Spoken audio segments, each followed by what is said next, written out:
You're watching Dallas Mavericks Today here on a Sunday. I'm your host, Harrison Graham. Trade deadline less than 2 weeks away. I'm off to a good start here. Let's start with John Collins. A report has dropped that his asking price is actually surprisingly not that high. That's pretty interesting, as Dallas has shown some interest in Collins in the past, and considering Atlanta just gave him a 5-year, $125 million deal, this would lead some surprising reports to me on this one. Here's what Jake Fischer of Bleacher Report had to say. One team contacted by Atlanta regarding Collins told Bleacher Report the Hawks were only seeking a valuable first-round pick and a starting caliber player in exchange for the talented young forward.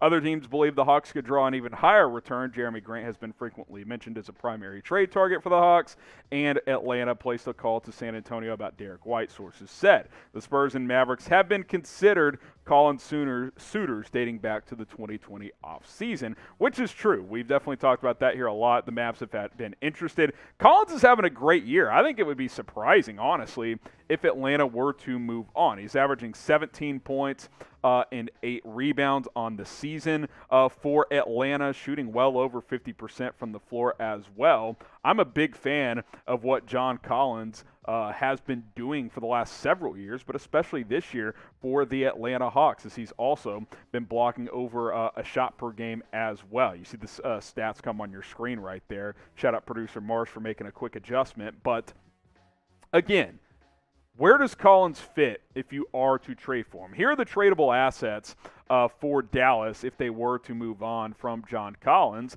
Tim Hardaway Jr., is he that tradable of an asset since he's hurt right now? Contract-wise, yes. Jalen Brunson, Dorian Finney-Smith, I think those are the two guys. Dwight Powell and Reggie Bullock. Bullock has been playing a lot better as of late. So, we'll see. Are you willing to trade JB? We'll talk more about Brunson later on in the show. So, I cooked up a trade idea. I'm all over the place. I'm in football mode. Championship Sunday here. John Collins to the Mavs for Dorian Finney-Smith, Dwight Powell, and a first-round pick. Who says no? I'd do it. I think that's a pretty good deal for the Dallas Mavericks. So let me know what you guys think on this one. Also, would you trade Dorian Finney-Smith in a first to get John Collins? Type Y for yes, type N for no. If you don't think you can bring back Finney-Smith in free agency, then the answer should be yes, because Collins is under team control for the next 4 seasons. So Y for yes, N for no. Pin comment here. Get your votes in down in the comments. Jake Fischer also said, regarding Mavs and some trade rumors with Brunson and Dorian Finney-Smith, while rival personnel continue posting Dallas will have to choose one of Brunson or Finney-Smith to sacrifice ahead of free agency, the Mavs have expressed confidence that they will be able to retain both key contributors. To do so, Dallas will need to stave off all the expected advances from New York for Brunson, because the Knicks have been interested. Meanwhile, Finney-Smith is said to be searching for roughly $15 million in average annual value this offseason. So we've already told you guys that Brunson apparently wants $20 million per year.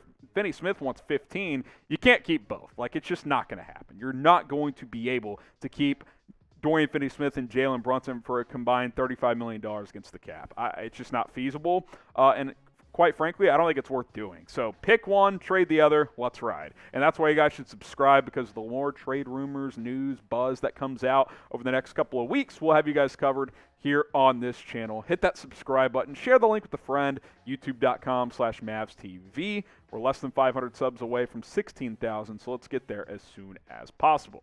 Another report dropped that the Knicks have reached out to the Mavs about Brunson. We've certainly talked about this. My boy Marshall Green from New York Knicks Now joined me to talk about a potential Brunson to the Knicks trade. So there's been some rumors circulating for a couple of weeks now. Ian Begley, who covers the NBA up there on the East Coast, said Jalen Brunson, for many reasons, has been on the Knicks' radar for a while now. He's got plenty of connections to the Knicks. I know the Knicks, at the very least, have touched base with Dallas and Brunson, and I can't tell you what it would take to pry Brunson from Dallas from a Knicks perspective. I'm not sure on that, but I do know that he's a highly sought-out player, and if he does hit unrestricted free agency, I can say pretty confidently that there's at least one other team prepared to give him an offer of north of $20 million per year. So it's an interesting situation situation with Dallas. Is Dallas prepared to pay him that kind of money? How do they see that salary fitting in with the rest of the money that they will owe the rest of their players on the roster, including obviously Luka Doncic?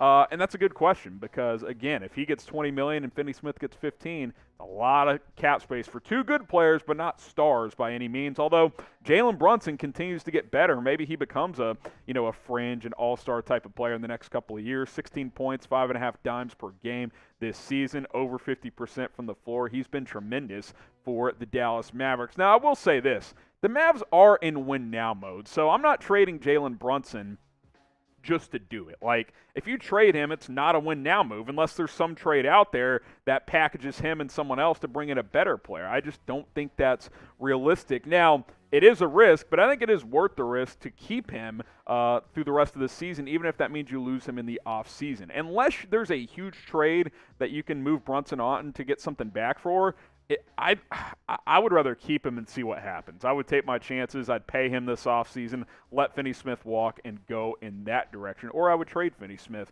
because Jalen Brunson, he's just on an upward trajectory. The guy gets better every year, and if he keeps getting better, he's going to be a 20.7 assist guy soon. So I don't know if I'm willing to trade him right now. The only way I'm doing it, like I said, is if there's a clear upgrade that you're getting in return. Like if there's some three-team trade that somehow gets you I don't even know what the trade would look like, but a Bradley Beal somehow, or a Jaylen Brown, and I don't think that's going to happen. So I would keep Jalen Brunson. I guess if a team offered you 2 first-round picks, I'd consider it. But other than that, I just don't think I'm going to move him right now because he's a key part of this team. Will the Mavs keep Brunson past the NBA trade deadline? Type T for trade, they're going to trade him. Type K for keep, they're going to keep him. I think they're going to keep him, but I expect trade rumors to continue to circulate around JB.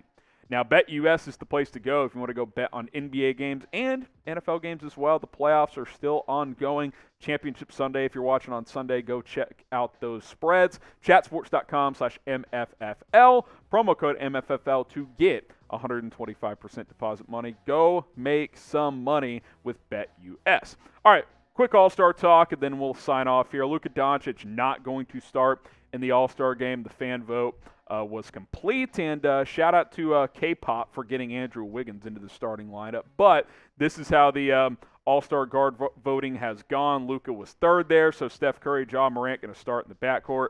Devin Booker, Chris Paul in there as well. I expect all 5 of these players to obviously be All-Stars this season, but Luka not going to be a starter this season, which honestly, he missed some games with injury, missed some games with COVID. He came into camp out of shape, wasn't playing his best, so I really don't have a major gripe with this at the end of the day. What do you guys think, though? Should Luka be a starter in the All-Star game? Type S for starter, type B for bench player.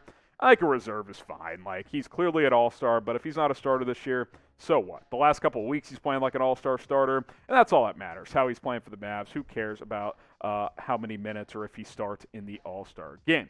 All right, you look ahead to the upcoming schedule. Mavs got the Magic today in Orlando, and then a homestand, OKC, Philadelphia, Atlanta, and Detroit. Really winnable games there. Philadelphia at home, clearly the hardest one, and that's still a game you should have a good chance of winning. We're not going to go to that, Marsh, because I'm not even going to worry about that. So that's our upcoming schedule for the Dallas Mavericks. Please subscribe, youtube.com/MavsTV. We'll have you guys covered here on the channel. Trade deadline coming up, so stay tuned.